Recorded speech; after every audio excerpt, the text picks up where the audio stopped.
हरे कृष्णा। श्रीमद् भगवद गीता यथारूप अध्याय 2 श्लोक संख्या 9।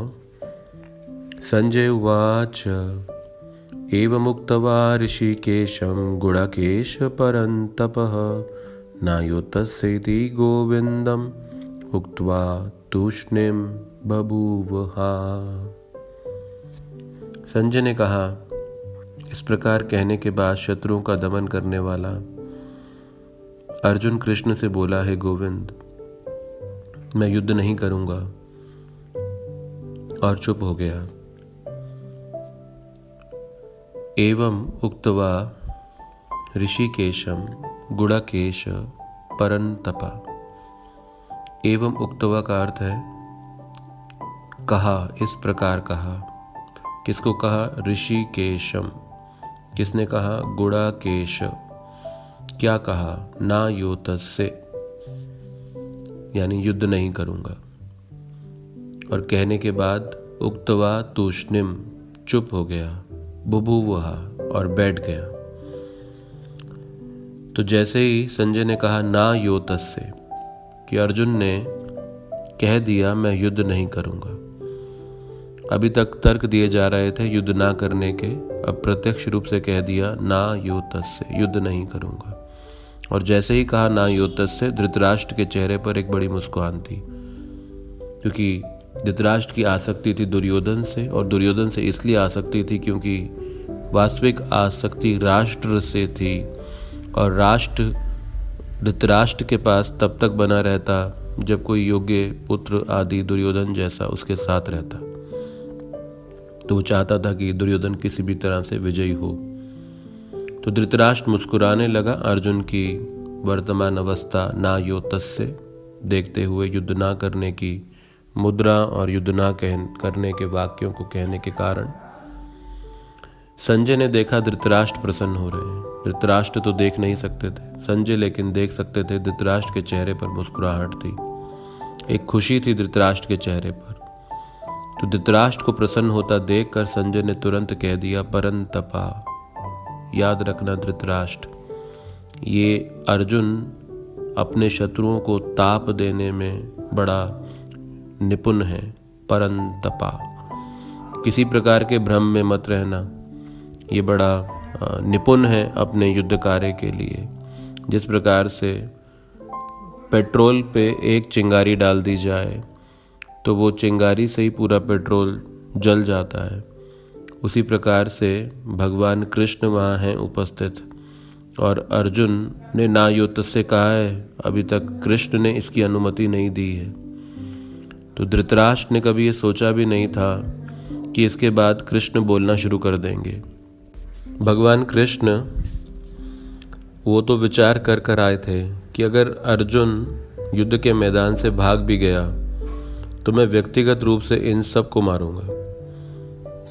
तो जितने भी अधर्मी थे, भगवान इस विचार के साथ अवतरित हुए हैं कि विनाशाय च दुष्कृतनाम, जितने दुष्ट हैं उनका विनाश करने के लिए। तो धृतराष्ट्र तो अपना जो समारोह है वो आरंभ करने जा रहा था कि हम युद्ध जीत ही गए, लेकिन धृतराष्ट्र की आशाओं पर पानी फेर रहे थे संजय परन्तपः कहकर, कि शत्रुओं पे कष्ट देने पर, शत्रुओं को ताप देने पे अर्जुन की निपुणता है। अब अर्जुन ने ये कहा तो सही ना योतस्य, लेकिन किसे कहा ना योतस्य? तो यहाँ पर कृष्ण का नाम है ऋषिकेशम। तो ऋषिकेशम यानी इंद्रियों के स्वामी को कहा। तो इंद्रियों के स्वामी, अब धृतराष्ट्र के पास तो आँख नाम की इंद्रिय नहीं थी, इसलिए वो ऋषिकेश की सुंदरता को देख नहीं सकते थे। तो इस सुंदरता को अर्जुन देख पा रहे हैं, और वो ऋषिकेशम जो इंद्रियों के स्वामी हैं वो बुद्धि के भी स्वामी हैं।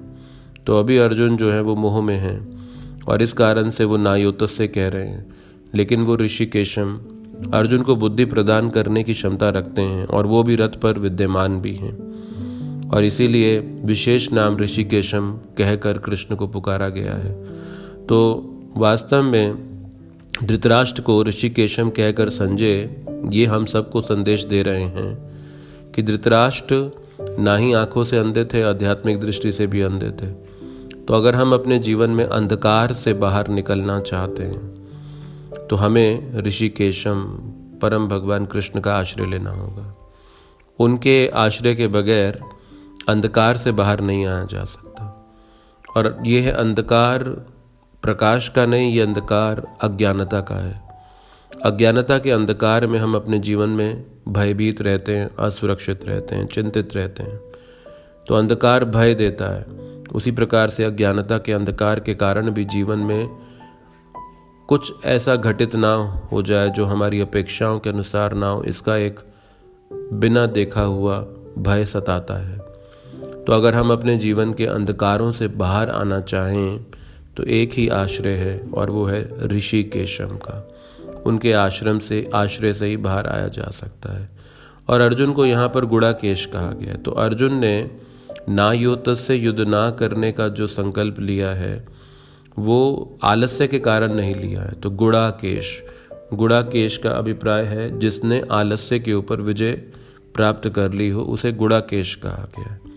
तो अर्जुन ने युद्ध ना करने का निर्णय कोई अपने आलस्य के कारण नहीं लिया है। ये कारण अर्जुन की मानसिकता या मनस्थिति के बदलने के कारण है। तो इसीलिए गुड़ाकेश, जो कि आलसी नहीं हो सकते, जिसने अंधकार पे, अज्ञानता पे, आलस्य पे, तमोगुण पे विजय प्राप्त कर ली हो, वो गुड़ाकेश कहलाता है। अब अर्जुन की जो मुद्रा यहाँ बताई गई है वो मुद्रा समझाई गई है कि अर्जुन ने नायोतस्य कहते हुए वो तूष्णिम यानी शांत हो गए, बभूव बैठ गए। तो जब कोई व्यक्ति शांत हो जाता है, बोलने से चुप हो जाता है और बैठ गया, तो ये अब मुद्रा दिखाती है कि अर्जुन अब तैयार हैं भगवान कृष्ण से संदेश सुनने के लिए। तो अब अर्जुन की तैयारी हो गई है बाह्य और मन अवस्था से कि अब भगवान कृष्ण के द्वारा जो संदेश दिया जाएगा वो सुन सकते हैं। इसलिए ऋषिकेशम, जो कि इंद्रियों, मन और बुद्धि तीनों को नियंत्रण करने वाले हैं, और अर्जुन की सारी इंद्रियां अब ऋषिकेश परम भगवान कृष्ण के निर्देशन में आ गई हैं।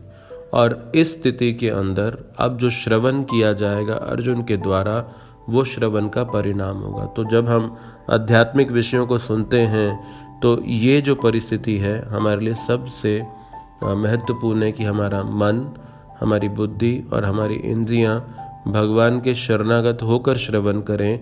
और जब शरणागत होकर श्रवण किया जाएगा तो वो हमारे हृदय के अंदर परिवर्तन लेकर आएगा। तो जब श्रवण शरणागत होकर नहीं, सहज रूप में किया जाएगा, मन, इंद्रियों और बुद्धि को भगवान के आश्रय में लाए बगैर किया जाएगा, तो सिर्फ वो जानकारी देगा, लेकिन हृदय का जो परिवर्तन है वो शरणागत श्रवण से प्राप्त किया जा सकता है। इसीलिए गीता में आगे भगवान इस बात को समझाएंगे कि इंद्रियों से ऊपर मन है, मन से ऊपर बुद्धि है और बुद्धि से ऊपर आत्मा है।